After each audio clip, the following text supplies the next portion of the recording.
ನಾನಿವತ್ತು ಬಂದಿದ್ದೀನಿ egg fried rice ಜೊತೆ. ಬನ್ನಿ ನಿಮಗೂ ಹೇಳ್ಕೊಡ್ತೀನಿ ಹೇಗೆ ಸಿಂಪಲ್ ಆಗಿ ಕ್ವಿಕ್ ಆಗಿ ಮಾಡೋದು ಅಂತ. ಫಸ್ಟಿಗೆ ನಾನೊಂದು ಬೌಲಲ್ಲಿ 3 ಎಗ್ಸನ್ನು ಹಾಕೊಂಡು ಅದಕ್ಕೆ ಸ್ವಲ್ಪ ಸಾಲ್ಟ್ ಹಾಗೆ ಪೆಪ್ಪರ್ನ ಹಾಕೊಂಡು ಚೆನ್ನಾಗಿ ಬೀಟ್ ಮಾಡ್ಕೊಂಡಿದ್ದೀನಿ. ಇದು ಬೀಟ್ ಆದಮೇಲೆ ಕಡಾಯಿಗೆ ನಾನು ಒಂದು 2 to 3 ಸ್ಪೂನಷ್ಟು ಎಣ್ಣೆ ಹಾಕೊಂಡು ಈ ಬೀಟ್ ಮಾಡಿರೋ ಎಗ್ಗನ್ನು ಅಲ್ಲಿ ಹಾಕೊಂಡು ಸ್ಕ್ರಾಂಬಲ್ಡ್ ಎಗ್ ಆಗೋ ಥರ ನಾನು ಅದನ್ನು ಮಿಕ್ಸ್ ಮಾಡ್ಕೊಂಡಿದ್ದೀನಿ. ನೋಡಿ, ಸ್ಕ್ರಾಂಬಲ್ಡ್ ಎಗ್ ಆದಮೇಲೆ ಅದನ್ನು ಸೈಡಿಗೆ ತಕ್ಕೊಂಡು ಅದೇ ಬಾಣಲಿಗೆ ಇನ್ನು ಎಣ್ಣೆ ಹಾಕೊಳ್ಳಿ. ನೆಕ್ಸ್ಟ್ ಎಣ್ಣೆ ಹಾಕೊಂಡ್ಮೇಲೆ ಫೈನಾಗಿ ಚಾಪ್ ಮಾಡಿರೋ ಗಾರ್ಲಿಕ್ ಹಾಗೆ ಹಸಿಮೆಣಸನ್ನು ಹಾಕೊಂಡು ಒಳ್ಳೆ ಫ್ರೇಗ್ರೆನ್ಸ್ ಬರೋ ತನಕ ಹುರ್ಕೊಳ್ಳಿ.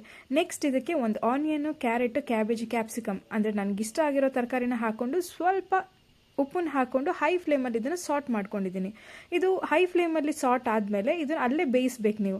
ನೆಕ್ಸ್ಟ್ ಅದಕ್ಕೆ ಸೋಯಾ ಸಾಸನ್ನು ಹಾಕೊಂಡು ಒಂದು ಮಿಕ್ಸ್ ಮಾಡ್ಕೊಂಡಿದ್ದೀನಿ. ಇದನ್ನು ಕೂಡ ಹೈ ಫ್ಲೇಮಲ್ಲೇ ಮಾಡ್ಕೊಂಡಿದ್ದೀನಿ ನಾನು. ನೆಕ್ಸ್ಟ್ ಅದಕ್ಕೆ ರೈಸನ್ನು ಹಾಕೊಂಡಿದ್ದೀನಿ, ಹಾಗೆ ಉಪ್ಪು, ಹಾಗೆ ಇಲ್ಲಿ ನಾನು ವೈಟ್ ಪೆಪ್ಪರ್ ಹಾಗೆ ಬ್ಲ್ಯಾಕ್ ಪೆಪ್ಪರ್ ಎರಡೂ ಹಾಕೊಂಡಿದ್ದೀನಿ.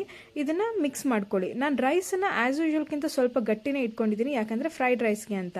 ಇದೆಲ್ಲ ಚೆನ್ನಾಗಿ ಮಿಕ್ಸ್ ಆದಮೇಲೆ ಲಾಸ್ಟಿಗೆ ಸ್ಕ್ರಾಂಬಲ್ಡ್ ಎಗ್ಸನ್ನು ಹಾಕಿಬಿಟ್ಟು ಮಿಕ್ಸ್ ಮಾಡಿಕೊಂಡು ಬೆಳಗ್ಗೆ ಬ್ರೇಕ್ಫಾಸ್ಟ್ಗೋ ಇಲ್ಲ ಈವ್ನಿಂಗ್ ಕ್ರೇವ್ ಆದಾಗಲೂ ಮಾಡ್ಕೊಂಡು ತಿಂತಾ ಇದ್ರೆ ಸಖತ್ತಾಗಿದೆ ಅಂತ ನೀವು ಹೇಳ್ತೀರಾ. ನೀವು